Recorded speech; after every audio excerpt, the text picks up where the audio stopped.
One interesting thing about this panel that you'll see is that you don't just have platforms up here, you have people who've actually used the platforms. And that's fun for me as someone who's relatively new to the real estate business. My previous company before starting Groundfloor was a wireless company. And what I was really looking for was an opportunity to bring what the internet does to every industry to finance. It turned out that in our case, we started funding a particular type of asset. And what I learned through the exercise of learning about the real estate finance landscape and the different types of real estate that can be financed. We have everything from mobile home parks represented here to hotels and everything in between.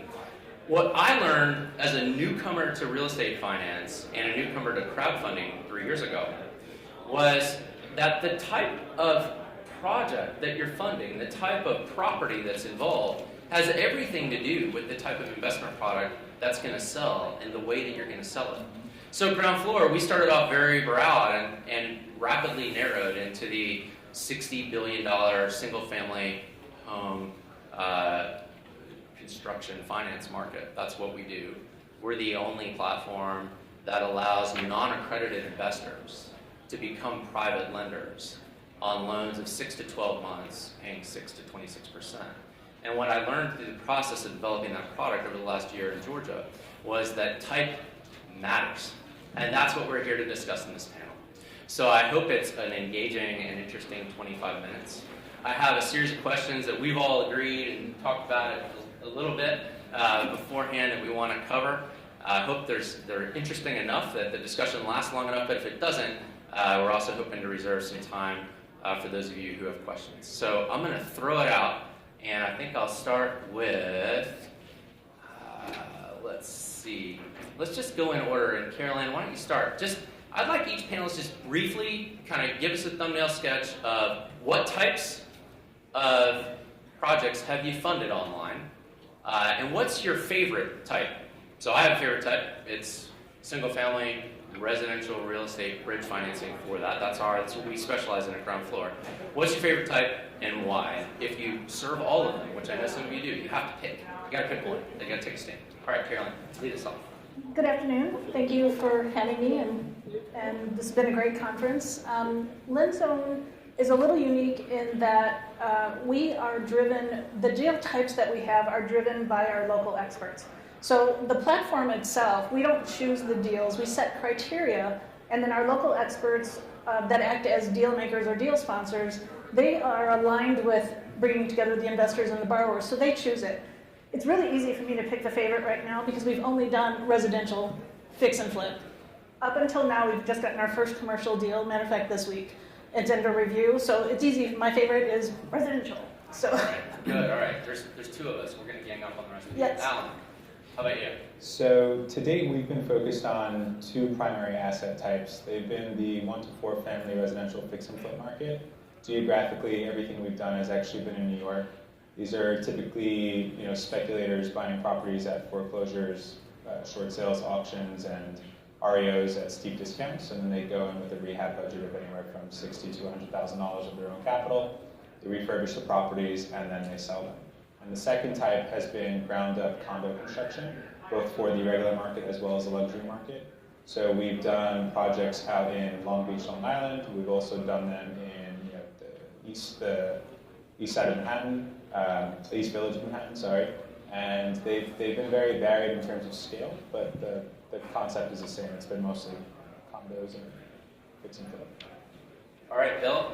I'm Bill Sipple. I run the investment banking arm for HBS, which is the world's largest hotel consulting and valuation company.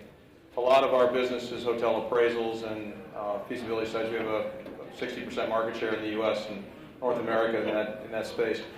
My division is not at all involved with that. It's all involved in transaction work. We do three things. We do debt and equity placement for hotels.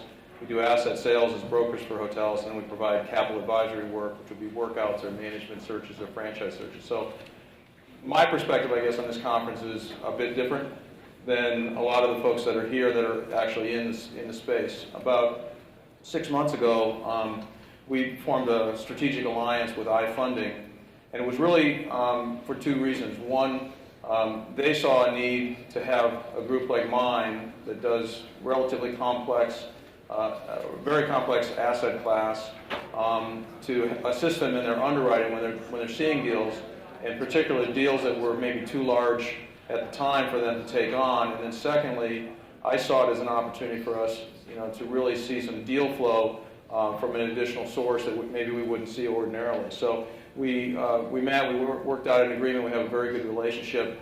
We're still working on getting our first transaction completed, but we've seen quite a bit of deal flow, and everything from construction, new construction, select service or limited service type hotels to a very interesting project here in Manhattan that required capital all the way across the stack. So we work a little differently in that we provide, like some of the folks who are up here before, we provide capital across the entire capital stack, equity, debt, structured debt, and so forth. So our perspective, I think today the market's a little immature from the standpoint of the type of projects that people are looking for that can get behind on the crowdfunding side of it, i.e. bigger projects in high visibility markets, doesn't match up particularly well with the size of the deals that capital raises that can be had. So I think there's some time that the market's going to need to mature in that respect. But we certainly would look at anything in terms of a favorite.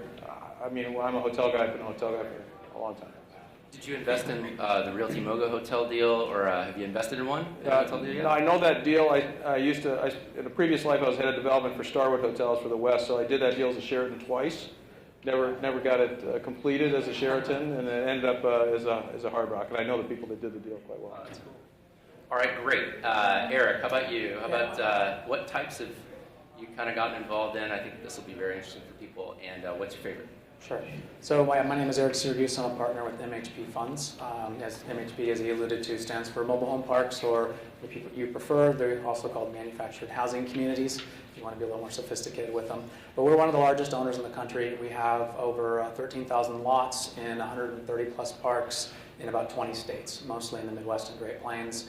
Business model is simple. We find underperforming, undervalued parks, and we turn them around, maximize the NOI, and split cash flow and equity with our partners, with all our investors. Part of what we do, part of the capital stack over the last 2 years has come from crowdfunding, and that's been something that we've liked to see, and it's been growing during that time as well, and we're pretty excited to see where that's going to go.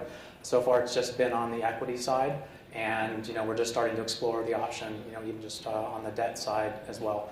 And I kind of disagree with some of the talk in the last panel that was up here with the adverse deal selection. It's not just the deals that can't get funding other places. We're always looking to expand our capital stack, and we think this is an exciting new place to be able to do that, and really look forward to just seeing that grow as time goes on. Awesome. Adverse selection is a time-honored reason that new technology or new approaches won't work.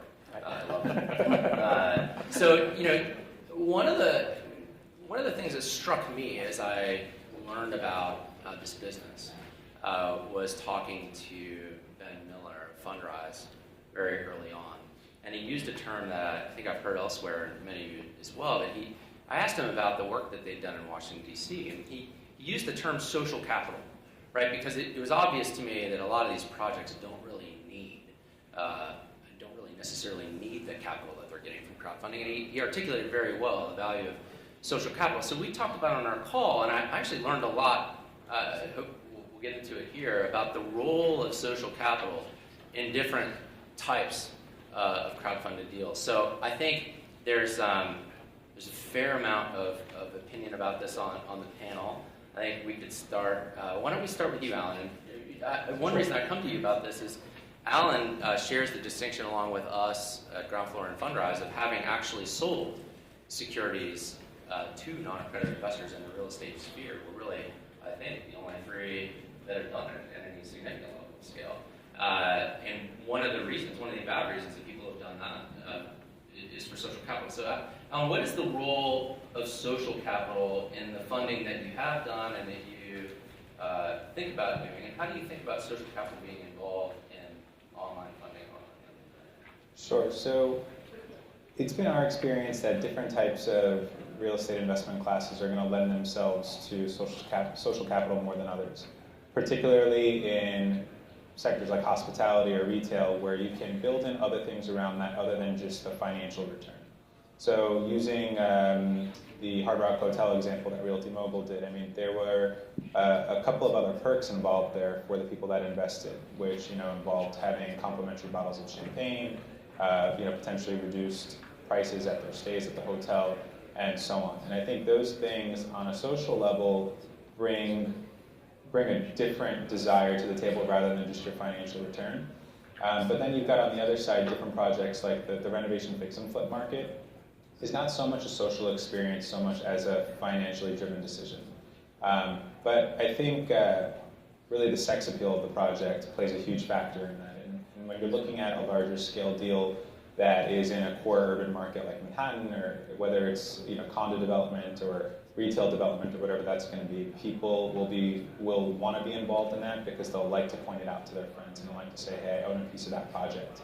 And just from a developer standpoint, sometimes having that group of investors behind you can help push things through with the regulators, whether you're dealing with zoning boards or whatnot. So there is a level of social capital that does come into play. I think it's just going to lend itself to more localized communities and then also larger scale projects that can offer something other than a financial stake. That's interesting. I mean, the form of social capital that is akin to trading stock tips at a cocktail party. I don't know if we're seeing that yet. The day's going to come. That's like a social capital about you instead of about the projects. But that's a form of it. Now, Carolann, I think you might have a little bit of a different take on this because you've been in the fix and flip market, and yet you do think about that as a social capital market. Can we talk about that some? Sure. So we see the social capital rearing its head in a couple of different ways. One is that because we have local experts in the different markets around the country, and they bring in their local expertise, they're really looking at as ways of investing in their own community and turning around entire communities. We have stories that of them bringing together their borrowers and their investors and really looking and targeting communities to elevate.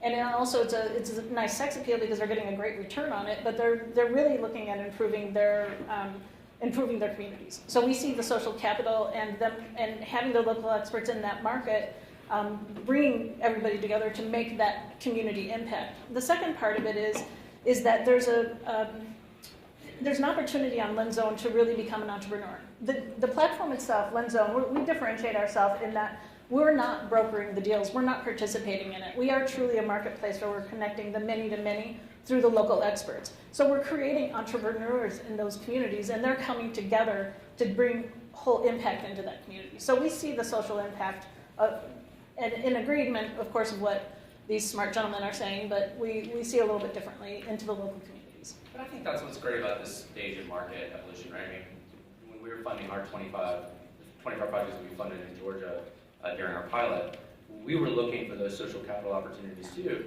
And we were working in some neighborhoods where that was true. Yeah. And then there were others who just, I don't know how social capital gets involved in a, $500,000 house in Buckhead. Maybe in Adair Park or neighborhood in Atlanta that's turning over, for sure. There's another type where I was surprised to learn that social capital plays a role, which is in the mobile home park space. So I'd love to hear Eric talk about that a little bit. Sure. It's a little bit different. We don't offer free stays in our parks like we can with the hotels. But the loyalty program is incredible. It is absolutely incredible. But like Alan said, there's lots of different, in my mind, social capital is a very broad term. And the way we look at it, the business that we're in is really the affordable housing business. And our business model is that we own the land, and ultimately we want the tenants to own their own homes. And for that level of income, they can own that home outright. So they get that piece of the American dream of home ownership, and we help facilitate that. So I think when people go to invest, they obviously want a good return. They want something that's going to fit their risk profile. But I think at the same time, they love if there's a good story and a good reason behind where their money is going. You hear lots of stories. Somebody invests in the stock market and they invest in a mutual fund, and they find out later that that fund invested in something completely against their morals or ethics or something they would have really wanted to be involved with. So I think, for a lot of what we do, especially in real estate, there's often a very good social story behind it, and that can just be, again, something that can resonate with an investor along with the financial aspect that meets their goals, but it's just also something they feel good about having their money in that goes beyond just the financial return that they get. Yeah, I like that. Anything to add from the hotel point of view on social capital? Well, clearly the hotel sector offers the most sexy and ego-driven investments that there are. It always has been, always will be an ego, driven investment. So it's interesting. There are a lot of perks that can be offered. I think you bring up a great point. That was probably what helped sell the Hard Rock deal. It may be less, sexy and appealing to get free rooms at a Country Inn Suites in Tennessee somewhere, but I think for those type of projects that offer that ego aspect to it, I think it'll be very big, and I think it'll allow for capital raises to be made much more easily. The other side of it, in terms of what you see happening today in urban markets, is you see a lot of gentrification going on and a lot of application of tax-driven and tax-incentivized deals. And so, those are deals that have a built-in social component from the other side of it, not just the perks and so forth. And we see a lot of those type of deals. It can actually enhance the economics pretty significantly, in addition to the economics that get enhanced through what I would consider to be a little bit lower cost equity, and even mezz debt that's provided through this particular channel of financing that is crowdfunding or whatever you want to call it. That's the cool thing to say these days. I'm already behind the times in that I guess crowdfunding isn't the cool term anymore. But anyway, I think those two aspects of the hotel business are offer investments to have a sex appeal and a certain moral good, if you will, that other types of uses don't really offer. I think there's an open question about how much of the real estate that we finance online will be in the vein of what Fundrise did on H Street with people investing in their neighborhoods, and how much of it will be just purely financial investing, and how much of it will be rewards-based investing. It's an exciting market, and I say let 1,000 flowers bloom. There's one other question that we discussed before heading to New York that regards regulation. I think because this is a financial marketplace business, regulation is incredibly important to all of us. It impacts our business. It shapes the types of opportunities.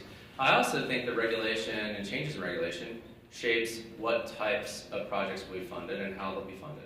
I know that's true for us at Groundfloor, and I'm curious whether it is the regulatory change that the SEC affected in promulgating the rules and affecting the rules for implement Title IV of the Jobs Act, otherwise known as Regulation A+, or whether it's another regulatory change you see coming, hope will come, or have seen, perhaps 506C that you think is significant. I'm curious for each of you what role regulatory change and regulatory development plays in the future of what you fund and how you fund it. And any of you guys can jump on that first, or I'll pick something. I'll jump on it. I think that I'm not a regulation expert. A lot of you folks that are doing the crowdfunding have a lot more experience than that. But I will tell you from the standpoint of just real estate and capital formation, I think the biggest challenge that we have from a commercial real estate perspective is deal size and scale. And so to the extent that the limitations of current regulations really don't allow for the types of size and scope of projects, particularly hotels, and as I mentioned earlier, I think there's a mismatch between what's appealing on the crowdfunding side in terms of whether you're raising debt or equity or what have you. It doesn't matter. There's a mismatch between that, what's attractive there, and what you can actually raise from a project size perspective. And so I think to the extent that regulation increases the size and allows for larger projects to be financed, I think that's very positive for the commercial market. And without it, I think it's going to be very difficult to gain the kind of traction that people in this room would like to see in the commercial real estate market. Now, Carolann, how about for you, with what you're doing? I mean, what impact will Regulation A+ have, or other regulatory changes that you look at in regulatory development on LendZoan's business? So specifically, Reg A+, I don't see that really coming into play for us, at least in the near future. And I'm not an expert either, but the barriers and the hoops and the expense of filing under Reg A, and from what I'm hearing, they're taking 6 to 10 months to approve. The filing fees are $50 to $100K, and they're only approving about 20 to 25% of those filings anyway. So for us, it's not really something that's going to replace or take us away from Reg D and Z. But as they talk about the new the new titles coming out, the new Title III of the Jobs Act, which could be very interesting. There's a new regulation that they're talking about, Reg CF, that's supposed to particularly impact us. Then it really maybe the word crowdfunding will have a lot more meaning. The reason we're moving away from crowdfunding as a term a lot is because it's institutional money coming in, it's hard to really access the crowd, but also right now we are working with accredited investors, but there's a lot of money in accredited investors, and really what's missing, I think, in that market more is also education. So education, understanding, and awareness to these accredited investors that real estate is a great option is going to be a better tool for us in the short term than counting on regulations that we really can't impact. Yeah, and I would agree. Is the first issuer to successfully navigate NASA's coordinated review process for Regulation A offering, which is a matter of public record. We've commented on that publicly. And as someone has developed a massive Regulation A offering, I think we'll have the first Reg A plus offering in the real estate field here shortly. I will tell you that your estimates are actually on the low side, Okay. by a fair margin. Yes. And it takes a lot of expertise, you're right, to use existing law, even as modified. Now, fortunately, the limits have been limited, so I think that does open some opportunity for some people Sure. in some cases. Of course, we're hoping it's true for us. Alan, how about for you? How do you see regulatory change, either 506C or Reg A Plus, changing what you fund and how you fund it? Sure. So when we first launched our platform, we actually started with a Regulation A project. And the macro concept for us at first was to really take advantage of the crowd, because my partners and I came from a background where we just didn't have access to this type of investment. We didn't qualify as accredited investors growing up, more on the underprivileged side. And that was really more of the emotional based story behind what we were trying to do. And we went through that process. Everybody up here is correct in that Regulation A, I think the average time is 9 months, and they go up as high as 18 months, and they can cost you hundreds of thousands of dollars in legal fees and accounting fees. And with the $5 million cap, it kind of made it unworkable. And one of the other things that we realized after we went through that process, albeit we got through it pretty quickly, we actually did our Regulation A offering in just under 11 weeks for qualification, and we did everything internally, so we had a huge cost savings. But when you're dealing with the general crowd and you're selling them a financial product, especially when you're taking it online and doing something new, this is a new space for a new company, there's a credibility factor that really plays into it. And what we've noticed since doing that and since doing some of our private placements is that these people can sometimes be skeptical, and they want to see cash flow and returns, and they want to see that money come back into their bank account so that they know, hey, this really works. And as that credibility builds, it makes it easier to go on and do successive rounds. But when you're dealing with 6, 7, 8, 9 month qualification times, if not more, it doesn't really let you build that momentum. So we are hoping to take advantage of Regulation A plus down the road. We just don't have any immediate plans to do so. And we're really hoping that Title III of the actual crowdfunding laws will help expand that market for us. But until those rules are implemented, we can't really tell you where that's going to go. And having gone through the process of marketing offerings to non-accredited investors over the last year in Georgia, I built a community of 3,200 of them. I've gotten to know not that many of them, but a fair number. You're spot on, right? It's a tough market to sell into. It takes a lot of nuance. It's a quite different process from selling to institutions or accredited investors. Good to have a property type that they can understand. Fortunately, 2/3 of Americans have been homeowners, therefore real estate investors in single-family homes, which is why we focus there. It's how tight it impacted us. We do have 2 minutes and 44 seconds left. So with that, we're bringing it in for a good soft landing. I just wonder if anybody out there has a question or two for the panelists about the business or about crowdfunding real estate types. And if not, then I'll summarize and I'll send us to cocktails or whatever's next. How about that? Is there a question out there for the group? I'm not seeing it going once, going twice, going 3 times. It's been a pleasure. I'd like to extend a round of applause and a thank you to all of our panelists.